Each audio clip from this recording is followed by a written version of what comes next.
They were collaborators. They were influences on one another. And collectively, what they do is make available an intelligible alternative to that first way, earlier orthodoxy about how to think of ethics.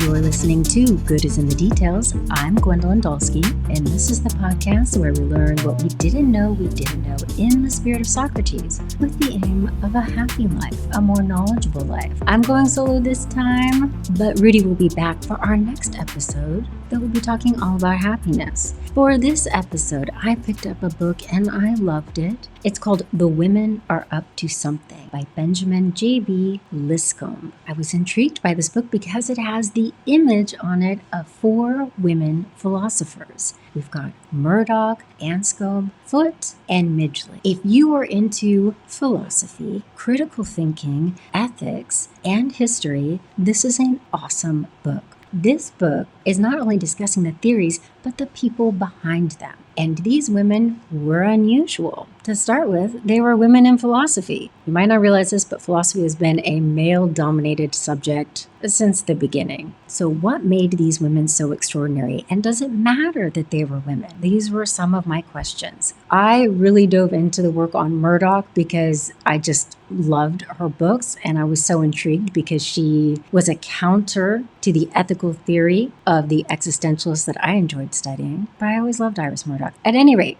dip into a bit of history and some of the ethical theories that you express, your ideas about right and wrong. You might not realize it, but they probably came from one of these 4 women. So how did they take the history of ethics to a whole new level? Here's my interview with Ben.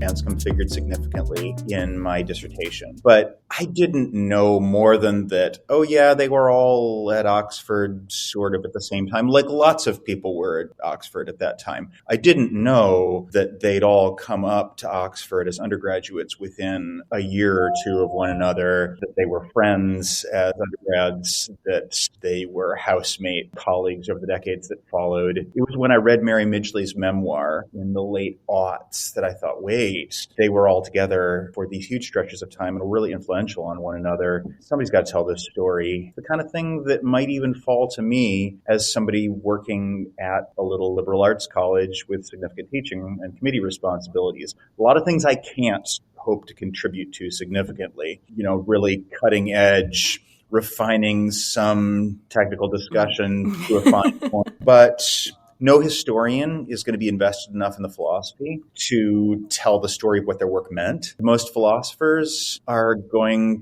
to not feel equipped by their graduate training. I didn't feel equipped by my graduate training at first to talk about the biographical details. Yeah. I thought, well, maybe it's something I could beaver away at for 12 years.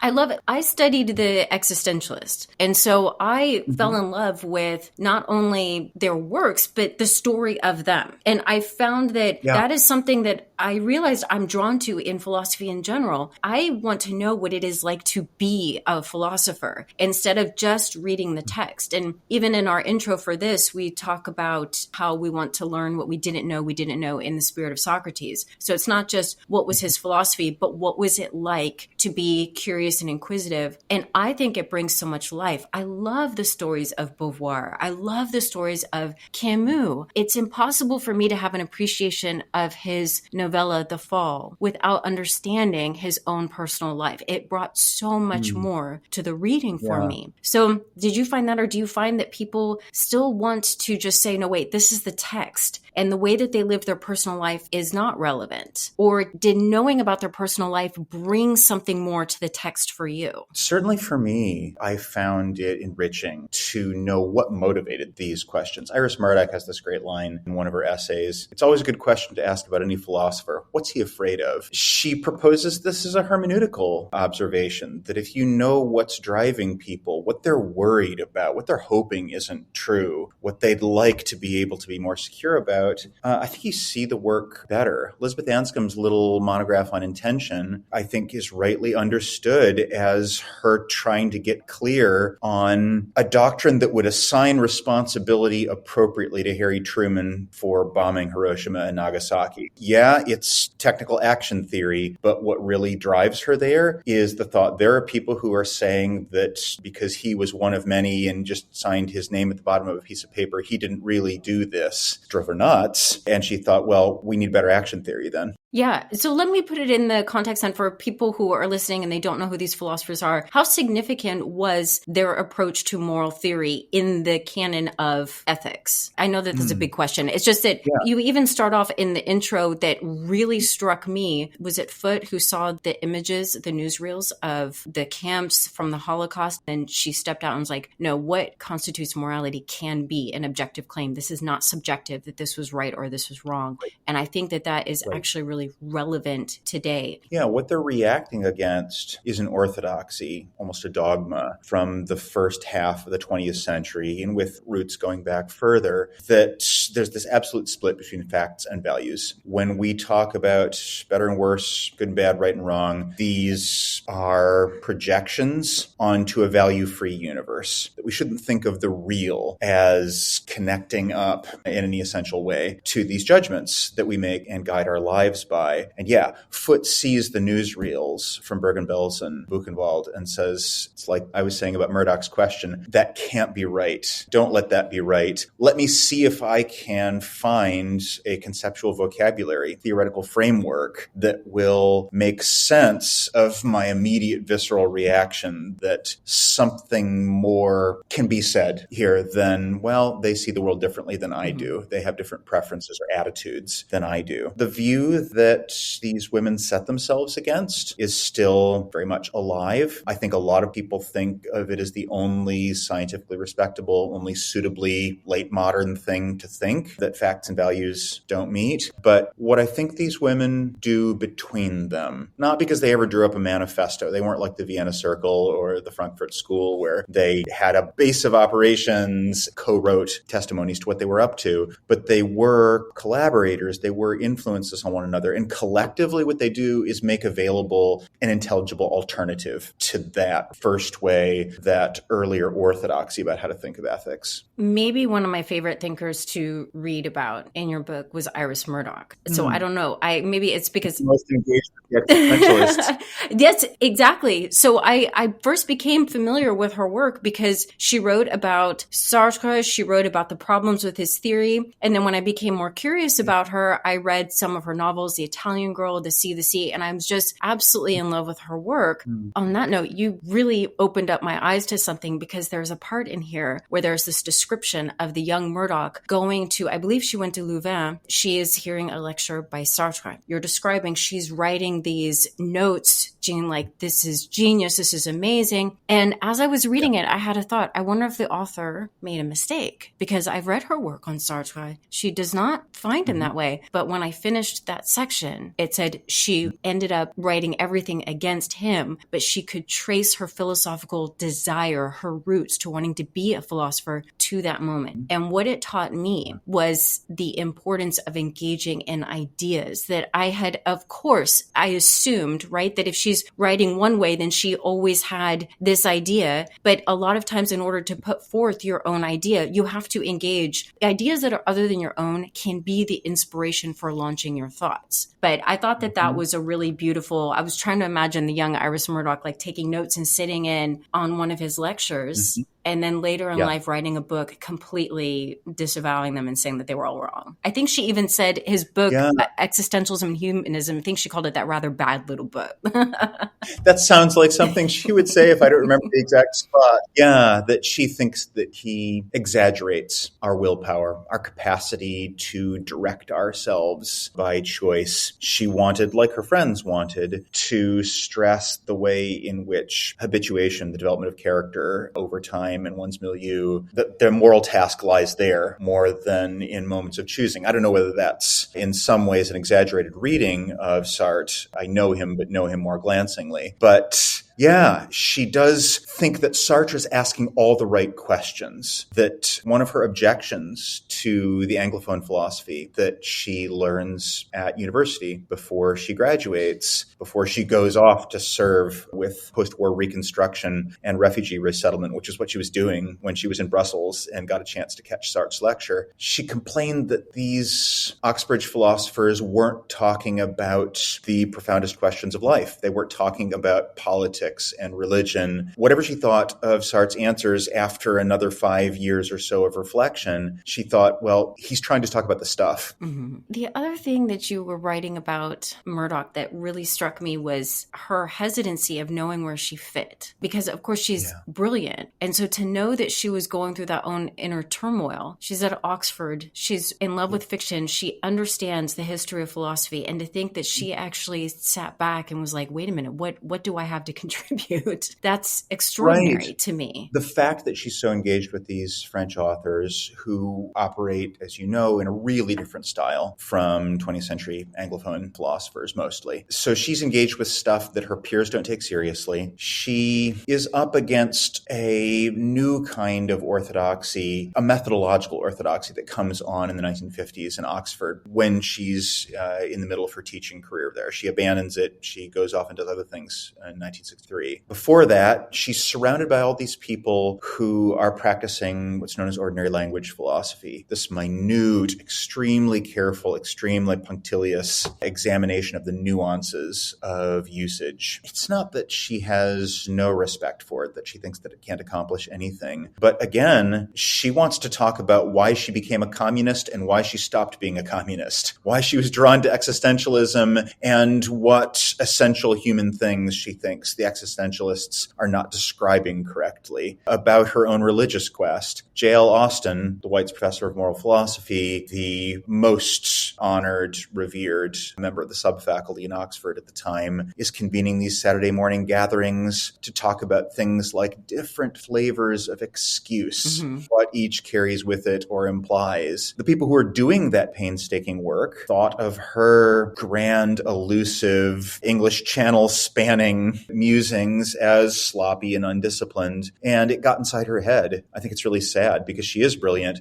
but her project just didn't code as philosophy for a lot of her peers. Do you think that that's still true today? When people look at Iris Murdoch, are they putting her in the literature category or in the philosophy category? She's getting more respect. Justin Brooks at Brown University has been putting a lot of work into this, and not Justin alone, Megan Laverty and others, attending to her as a philosopher now, saying, no, here's this person who was doing really serious work that maybe at the time certain prejudices kept us from appreciating. But yeah, Brooks's 2012 anthology with just loads and loads of people contributing to it was called Iris Murdoch Philosopher, because the point needed to be made that she was. I was just at a conference in Durham organized by Rachel Wiseman and Claire McCool. A third of the people there at this big event are Murdoch scholars trying to work out a Murdochian approach to this, that, everything. It's really encouraging to see. I wish she had been able to see the renaissance of attention to her philosophy, but it's going on. I think it's an impossible question. I mean, they're kind of, with the context of World War II, it's not only what was going on in World War II, but it was also that men were gone. And so there was this vacuum where they could really flourish. But then as a result, I noticed, a little bit later in this book, of calling them or introducing them as women philosophers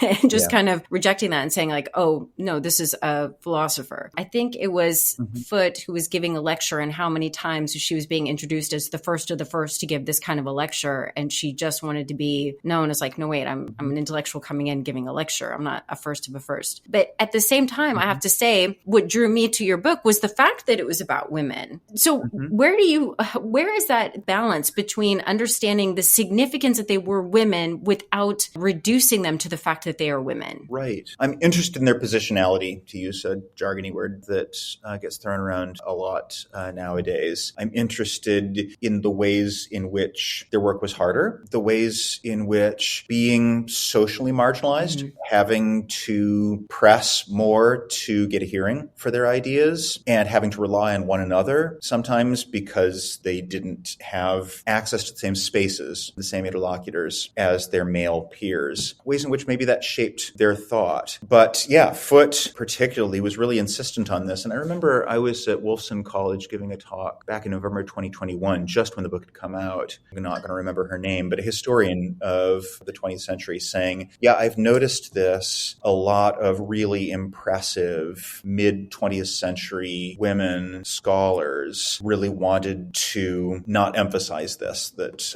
they didn't think of themselves as belonging to a movement of women, though they could be quite insistent in pushing back against various forms of discrimination they were experiencing, but didn't see themselves as therefore part of something larger, part of a sisterhood of philosophers doing philosophy in a different voice, as Carol Gilligan put it. That's not how they saw themselves. But it does matter for telling their story, for getting a sense of what were they up against, even how might it have affected their thoughts. Mary Midgley, who's got the strangest arc career-wise of any of the four of them, is also the one who thought the most explicitly about what difference did sex and gender make in my own story and in my own thinking. But that's not Anscombe, Foot, or Murdoch. With Anscombe, the stories about her are amazing. As far as the domestic space and her life, I think one part in here, there is a story that she was giving birth, had a delivery date, and then one of her students said, well, I didn't think we were going to have a meeting today because, you're giving birth. And she said, come on in.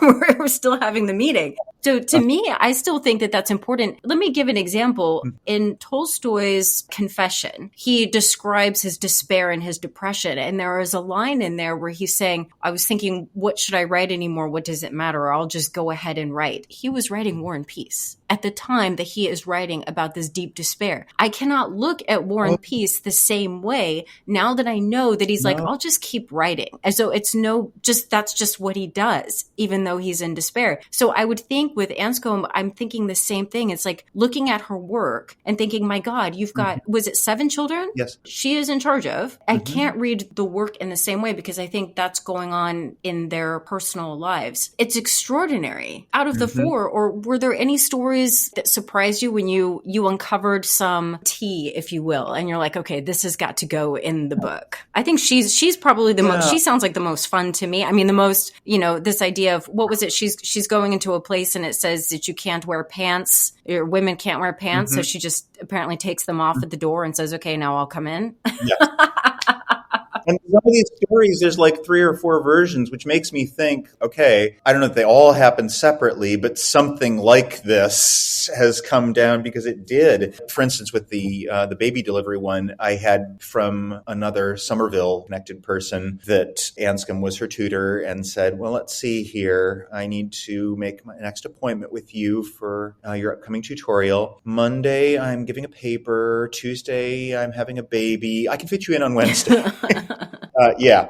That's amazing. But now I've gotten sidetracked from your question. That was so much fun to read about. So I'm wondering if there were other points where you're like, oh my God, this is juicy. This is good tea to say about these women. There's a story this isn't particularly juicy, but it's a story that didn't make its way into the book, and I love it. Anscombe was famously blasé about a lot of matters of conventional self-presentation, but she was also a person gripped by conscience who, if she thought that there was a matter of principle at stake, would just dig in and not move at all. And she said to one of her children, if you do that again, I don't know what the offense was, tormenting a younger sibling or what, if you do that again, I'll put you on the train to Bicester. The child did it again. And so she marched the child down to the Oxford rail station and put the kid on the train to Bicester because she'd said that she would. There's a window into Anscombe there. Was she the only one with children? No, Mary Midgley had 3 boys and took off the 1950s from the academy. She was still a very active public intellectual, broadcasting a lot on the BBC, but not teaching and marking essays and things while her 3 boys were growing up. And when she finally turns to writing and is writing at the intersection of ethics and animal behavior, she says, I owe it to that experience. Again, connection between biography and the philosophy. She says, I was watching all this animal behavior on the hearthrug, and I feel like I wouldn't have said as sensible of things about the human animal as an animal if I hadn't been sitting there, my mind engaged with these these little primates at my feet. I think that's one of the things that's so extraordinary to me because, I mean, I have a daughter and my concentration is shot. And so the idea that these women are able to crank out these incredible works and to be thoughtful is, like I said, it's just extraordinary to me. Yeah, I know. I said it took 10, 12 years of the book. And, part of that's having kids. I'm wondering, there are so many things that, the person who's not familiar with philosophy, that there will be something that they say or a way in which they think that's attributed to a philosopher. I am wondering, what are some things that maybe today somebody has a position of, maybe a moral position, they may not be aware that they're actually taking from one of these thinkers. Just for example, like how somebody might say, well, or do a cost-benefit analysis, not even recognizing that that's coming from utilitarian theory, or the idea of, well, what if everybody did that, thinking about Immanuel Kant? Somebody says you've got your head in the clouds. They're actually taking from Aristophanes' play Clouds. Is there some way in which we think today that somebody might not realize that they are using one of these theories? Well, there's that gruesome and very funny scene in The Good Place in which the demon is running trolley scenarios. And Philippa Foot is the one who devises the first of these. She's the one who comes up with the example, and then everybody else riffs off of it. It's not really central to her life project. She was just puzzling about abortion, came up with this as a way of working through her thoughts. But that certainly is a legacy to public discourse that a lot of people wouldn't know. Oh, there was this British woman, granddaughter of a U.S. president, and she came up with that. More seriously than that, I think talk about criteria for just war. In probably the most influential book on the ethics of warfare of the last half century, Michael Walzer's Just and Unjust Wars, he says appropriately, it was Elizabeth Anscombe who got us talking about this in other than utilitarian terms again, who took this Catholic body of doctrine that a lot of thinkers, nearly all thinkers in Protestant context, unless they were like in war colleges, had just set aside, weren't thinking about anymore, made it vital again. And so questions about the criteria that have to be met for the just use of lethal force. People don't know that it's Anscombe who put that back in the conversation, but it is. If I sat and thought about it more, I might be able to come up with more things like that, but those are two. Can you tell us what the trolley problem is, just in case anyone's listening and they're not entirely sure? Yeah, so a trolley train car is running out of control down a track. It can either be shunted or not onto various sidings, and then various groups of unfortunates are somehow trapped on these different bits of track down from where the car is hurtling. The question, as Foot initially posed it, is, okay, suppose it's heading towards one person, but I could shunt it to a track. Sorry, it's heading toward a bunch of people, but I could shunt it toward a track where it would only roll over one person. Should I do it or not? And as I'm recalling her discussion, she thinks, yeah, I should. But the questions these problems raise are, does it matter that you're undertaking some action, that you're deliberately changing the causal chain that's in process? Or is it just the numbers that decide? Is there a place for thinking about your agency, or only about, well, it's going to turn out one way or another, and I'm just the person at the switch trying to make the outcome the best that it can be? Anscombe, interestingly, thought that Foot was wrong about this. She wrote this little, one-page response that she published to Foot's article saying,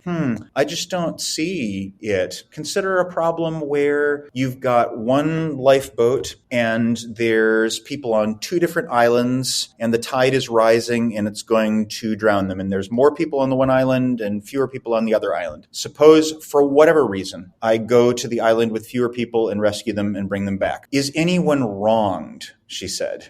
Yeah, I could have saved more lives. But she says, what we can't say is that someone was wronged, that there was someone who was owed that we should bring the boat to them. She says, the only thing we can say is that the boat shouldn't have been wasted. But it wasn't wasted. It saved lives. People have really scratched their heads over this, but I think Anscombe has a point that maybe from a kind of engineering the universe standpoint, this would be a better outcome. But do you owe it to the people on the second island? Foot thought yes. Anscombe thought no. I wonder wonder how many, you're reminding me of the scene from one of the Batman films with the Joker, and didn't he have kind of that prisoner dilemma of the... I remember it. Yeah. In the classic trolley problem, I don't know. I think it's acceptable to throw the switch there, but I'm really conflicted. I can see why people, especially, are likely to know that in some versions of this, the people constructing the examples keep upping the ante, where you have to push the person onto the tracks and hold them there. It gets really implausible from a physics standpoint. But if I'm flipping it one way or another, I think I'm probably with Foot here. But there comes a point in which if I'm introducing someone into harm's way, and that's really what even in Foot's version it is, am I choosing a victim? That is hard. But inaction would also be inaction. You're also making that choice. I think the one thing I really want to insist on in this conversation is something Anscombe stresses a few years later when she's installed at Cambridge in Wittgenstein's former chair there. She pushes the thought that it's corrupting to take for granted these dilemmas as constructed. That we're presented with these dilemmas and we think, oh goodness, I have to kill one or I have to kill five. These are the only two things. Operating out of the Aristotelian tradition that she'd done a lot to revive, she and Foot together, she says character and wisdom show themselves in not accepting too quickly any one of these situations as presented, but saying, well, what is it I'm supposed to do here? She imagines a case in which somebody is threatening, like the Joker, to bomb various people if you don't do some horrible thing that violates your principles, or perhaps make yourself a murderer. She says, why do you think that people who make threats like that are going to be extremely conscientious about keeping their word once you do the thing where you kill whoever it is that they want you to kill? I think that doesn't count as an answer,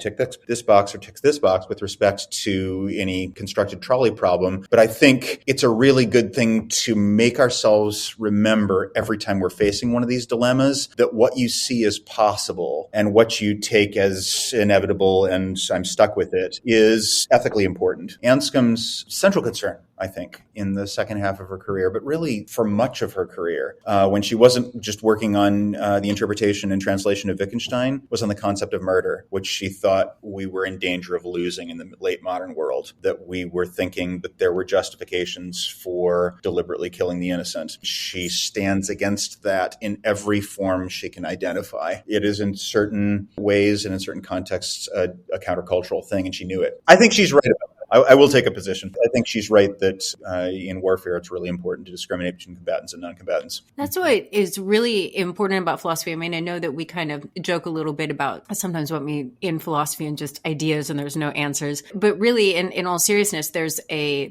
practicality to an important thing is that where you have people sitting down and saying, hey, wait, can we really discern the distinction between right and wrong? And what are those characteristics? What does that look like? It's applicable because without that foundation of what is it that we're talking about, then the real world activities like war, or I mean, even right now we have, Ukraine, what is the US's involvement in it? What should it be? That all has to go back to some sort of an understanding of rightness or wrongness that these women, for example, were sitting down and trying to work out. I would say this was going around, this was a viral clip of a Zoom meeting between a teacher and an administrator asking this question of, when I am teaching about slavery, can I make the claim that slavery was wrong? And the administrator said, well, we have to say this is what happened, but I would stay away from saying if it's right or wrong. And I'm just thinking, my God, I could make the case that it is wrong. I have absolutely no problem with that. But I didn't realize until I was reading your book and the very introduction that I am probably taking from Foot, from her point of view, saying it is entirely possible to say something objective. So it's like, I feel comfortable making the claim that slavery is wrong in the same way that I feel comfortable saying that 2 + 2 = 4. I can go ahead and justify the principles that would bring me to that conclusion. But the fact that that is even a question means that we still need to have some sort of an understanding about how to go about ethics and moral theory, that it's not just finger wagging. I think people think that it's finger wagging, like you shouldn't do this, you shouldn't do that. That's not nice. But that really there's more intellectual rigor behind we're a it. really conflicted culture about this. On the one hand, I think you're not alone, Gwendolyn, that a lot of people feel like I have a set of anchor positions that I am prepared to speak extremely forcefully about, things that I am prepared to declare that I am absolutely certain are true ethically. And then we also have this sense,